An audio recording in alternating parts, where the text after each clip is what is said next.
ഇത്തവണ കോട്ടയം ലോക്സഭാ സീറ്റ് JDS-ന് നൽകില്ല. പകരം ഫ്രാൻസിസ് ജോർജ് അവിടെ സ്ഥാനാർത്ഥിയായേക്കും.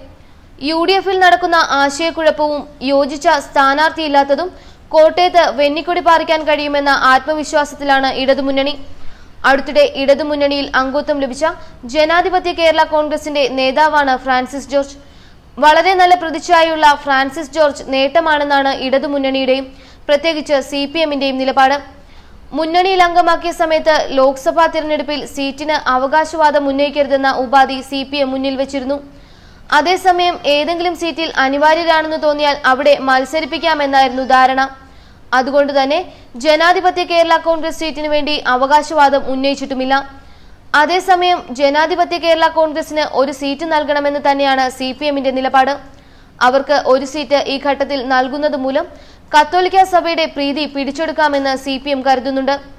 ശബരിമല വിഷയം വളരെ രൂക്ഷമായ വർഗീയ സാമുദായിക ചേരിതിരിവ് സമൂഹത്തിൽ ഉണ്ടാക്കിയിരിക്കുന്ന സാഹചര്യത്തിൽ കഴിയുന്നത്ര സാമുദായിക പിന്തുണ നേടുക എന്നതാണ് CPM ലക്ഷ്യമാക്കുന്നത്. അതിന്റെ ഭാഗമായാണ് ഫ്രാൻസിസ് ജോർജിനെ പരിഗണിക്കുന്നതും.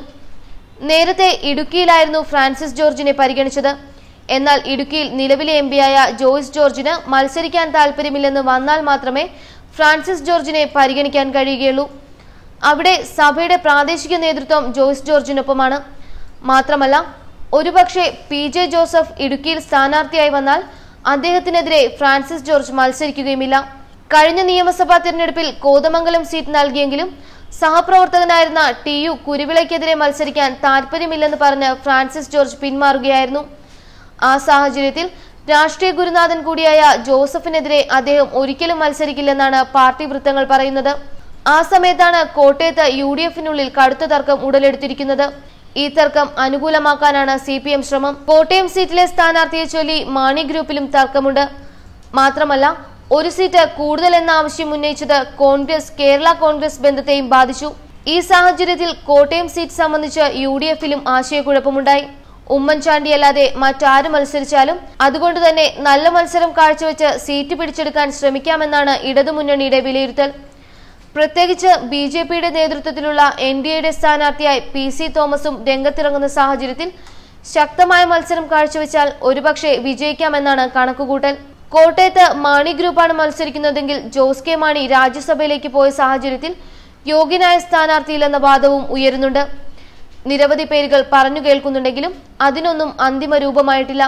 ഇപ്പോൾ പറഞ്ഞു കേട്ടിരുന്നതിൽ ഏറ്റവും പ്രധാനം സ്റ്റീഫൻ ജോർജിന്റെ പേരാണ്. സ്റ്റീഫൻ ജോർജ് അവിടെ സ്ഥാനാർത്ഥിയായി വന്നാൽ എതിരായി ഫ്രാൻസിസ് ജോർജിനെ നിർത്തിയാൽ ശക്തമായ ഒരു മത്സരം ഇടതുമുന്നണി കരുതുന്നു. അതിന് അവർ ചൂണ്ടിക്കാട്ടുന്ന ഒരു കാരണം ഫ്രാൻസിസ് ജോർജ് പാലാ രൂപതാംഗമാണെന്നതാണ്. സ്റ്റീഫൻ ജോർജ് ആണെങ്കിൽ കോട്ടയം രൂപതയിൽപ്പെട്ടയാളുമാണ്. പാലാ രൂപതയിൽപ്പെട്ട വ്യക്തിക്കാണ് ഇവിടെ ഏറെ സാധ്യതയെന്നും അവർ പറയുന്നു. കോട്ടയം രൂപതയുടെ കീഴിലുള്ളവർക്ക് അത്ര പിന്തുണ ലഭിക്കില്ല. മാത്രമല്ല, കേരള കോൺഗ്രസിൽ തർക്കം ശക്തമായിരിക്കുന്ന സാഹചര്യത്തിൽ മാണി വിഭാഗത്തിലെ ജോസഫ് ഗ്രൂപ്പിന് കൂടി സ്വീകാര്യനായ ഒരു വ്യക്തിയാണ് മത്സര രംഗത്ത് വരുന്നതെങ്കിൽ ആ വോട്ടുകൾ കൂടി തട്ടിയെടുക്കാൻ കഴിയുമെന്നും കണക്കുകൂട്ടുന്നു. ഈ സാഹചര്യങ്ങൾ മുതലെടുക്കുന്നതിനായി ഫ്രാൻസിസ് ജോർജിനെ ഉപയോഗിക്കാനാണ് തീരുമാനം. അതേസമയം കഴിഞ്ഞ തിരഞ്ഞെടുപ്പിൽ JDS ആണ് കോട്ടയത്ത് നിന്നും ലോക്സഭയിലേക്ക് മത്സരിച്ചത്. അന്ന് മാത്യു T. തോമസ് തന്നെ രംഗത്തിറങ്ങിയിട്ടും 1 ലക്ഷത്തിലധികം വോട്ടുകൾക്കാണ് പരാജയപ്പെട്ടത്. ഇപ്പോൾ അവർക്ക് അർഹരായ സ്ഥാനാർത്ഥിയില്ലെന്നും ഇടതുമുന്നണി പറയുന്നു. ആ സാഹചര്യത്തിൽ ഒരു സീറ്റ് നഷ്ടപ്പെടുത്താൻ കഴിയില്ല. അതുകൊണ്ട് മുന്നണിയുടെ പൊതു താൽപര്യം മുൻനിർത്തി സീറ്റ് മടക്കി തരണമെന്നാണ് ഇടതുമുന്നണിയും CPM-ഉം ആവശ്യപ്പെടുന്നത്. ഈ ആഴ്ച നടക്കുന്ന ഉഭയകക്ഷി ചർച്ചയിൽ ഇക്കാര്യത്തിൽ തീരുമാനമുണ്ടാകും. അതിന്റെ അടിസ്ഥാനത്തിൽ ഉടൻ തന്നെ പ്രഖ്യാപനവും നടക്കും. കോട്ടയം രൂപതയുടെ പിന്തുണയോടെ രംഗത്തെത്തുന്ന സ്ഥാനാർത്ഥിക്ക് നല്ല മത്സരമൊരുക്കാൻ കഴിയും. ഒപ്പം NSSന്റെ കൂടി പിന്തുണ ഉറപ്പിക്കാൻ കഴിഞ്ഞാൽ കോട്ടയം സ്റ്റീഫൻ ജോർജിന് അനുകൂലമാകും. ന്യൂസ് ഡെസ്ക് മലയാളി വാർത്ത.